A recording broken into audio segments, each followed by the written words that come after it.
धनराज मीना जी, राधे राधे राधे। गुरुदेव भगवान आपके चरणों में कोटि कोटि प्रणाम। राधा वल्लभ शेरगंज। गुरुदेव भगवान, मैं आपका एकांतिक वार्तालाप सुनता हूं। मैं देख नहीं सकता। मैं अपनी पढ़ाई के साथ साथ भगवत मार्ग में आगे बढ़ना चाहता हूं।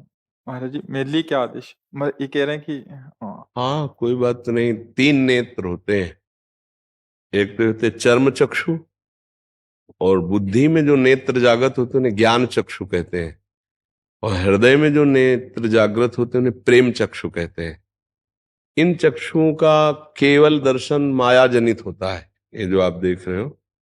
लेकिन दिव्यता का दर्शन या तो ज्ञान नेत्रों से होता है या प्रेम नेत्रों से होता है, और वो सबके हृदय में। जैसे श्री सूरदास जी के बाहरी नेत्र नहीं थे, पर उन्होंने प्रेम नेत्र जागृत किए तो सच्चिदानंद भगवान का साक्षात दर्शन और उनकी दिव्य लीलाएं।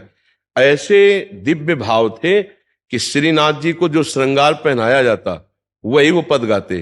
तो कई बार सबको भ्रम हुआ कि बाबा के नेत्र वास्तविक नहीं है, क्योंकि जैसा पाग जैसे वैसे ही वो वर्णन करते। तो एक दिन परीक्षा के लिए पर्दा लगाया गया और बाहर बैठे श्री सूरदास जी।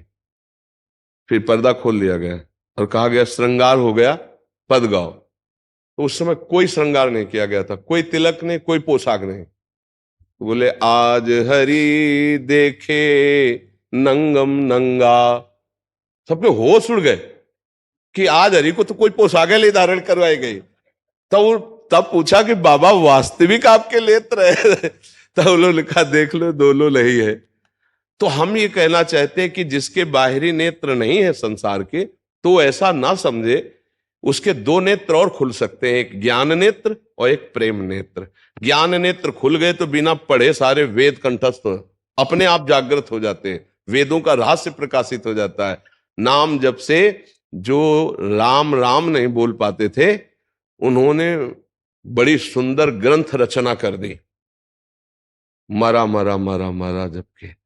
अगर तुम नाम जप करो राधा राधा राधा, और कोई भी गंदी बात मन में चले उसको काटो भगवान के नाम से, फिर आप देखो आपके अंदर दिव्य ज्ञान का प्रकाश होने लगेगा, अध्यात्म शक्ति बढ़ने लगेगी। बिल्कुल निराश ना हो कि मेरे बाहरी नेत्र नहीं है तो मैं कुछ नहीं कर सकता, ऐसा नहीं है। 2 नेत्र और हैं जिनको आप जागृत करो। ये नेत्र तो बहुत स्त्री पुरुष जड़ चैतन्य बुरा भला यही देखते हैं, और क्या देखते हैं। अच्छा हुआ कि भगवान के मार्ग की तरफ आपका झुकाव हो गया, नहीं तो मन में रहता कि मेरा जीवन तो सबसे गिरा हुआ जीवन है। नहीं, बिल्कुल नहीं है। आप नाम जप करके सबसे महान बन सकते हैं। कितने ऐसे देखो, बिल्व मंगल जी ने तो अपने नेत्रों को फोड़ ही दिया था, इसीलिए कि ये संसार देखते अब मैं कृष्ण को देखना चाहता हूं। तो आपके ऊपर कृपा है। आप कोई ऐसा न सोचे कि मेरा अभाग्य है कि मेरे बाहरी नेत्र नहीं। तुम अंदर के नेत्रों को प्रकाशित करो, नाम जप करो और अच्छे भाव रखो। भाव से ही दिव्यता आती है। जैसे बाजार में भाव से ही सामान की महिमा है। जिसका जितना भाव चढ़ा होगा, बढ़ा होगा, उतने ही बढ़िया वो सामग्री मानी जाती। नहीं, हमारा हृदय भी अगर भाव में बढ़िया बढ़ जाए तो भगवान कहते कि जहां भाव होते हैं वहीं मैं प्रकाशित होता हूं। भाव का भूखा हूं मैं, भाव ही एक सार है। भाव से मुझको भजे तो भाव से बेड़ा पार है। भाव बिन सुनी पुकारे मैं कभी सुनता नहीं, भाव प्रेरित टेर ही करती मुझे लाचार है। इसको भाव प्रकट करने के लिए अंदर चाहिए।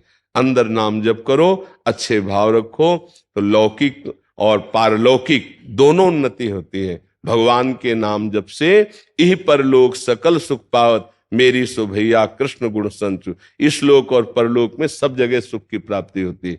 और आपने भले हमें देखा ना हो, लेकिन आपको हम देखा है। आप खड़े थे ना मार्ग में, हाँ। अगर भीड़ ना होती तो मैं आपके पास आके राधे राधे बोलता कि आप ये मत सोचना कि आपने देखा नहीं, हम आपको देखा और आपसे राधे राधे किया। आप खड़े थे, रमण रेती में खड़े थे। हम हर व्यक्ति को एक दृष्टि देते हैं कि तुम रात्रि में आके खड़े हुए हो। जब इनको देखा तो लगा इनको कैसे पता चले कि मैंने इनको देखा। तो भगवान की कृपा से आप एकांतिक में आ गए तो हम आपको बताए हमने आपको देखा। आपने हमें देखा कि नहीं देखा? ओ, हमने आपको देखा तो बस आप समझ लो फिर देखा। अब तो आप अपने सौभाग्य को सराहिए। वृंदावन में आए, आप ऐसे भाव से आए।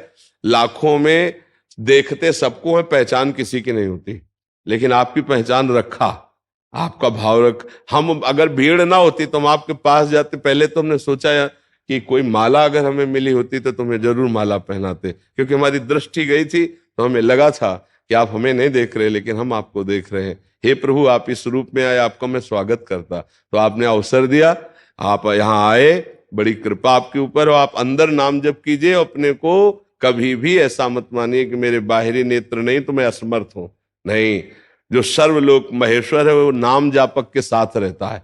अगर हम नाम जप रहे हैं तो भगवान हमारे साथ है, हम अकेले नहीं हैं ना। देखो, कई लाख पदों के रचयिता हैं सूरदास जी, और एक भी अक्षर का कोई पढ़ाई लिखाई नहीं, कई लाख पद के रचयिता। ये है आध्यात्मिक नेत्र, आध्यात्मिक ज्ञान। कई लाख पद की रचना करने वाले महापुरुष। तो आप नाम जप कीजिएगा, ठीक है? सत्संग सुनिए और नाम जप कीजिए।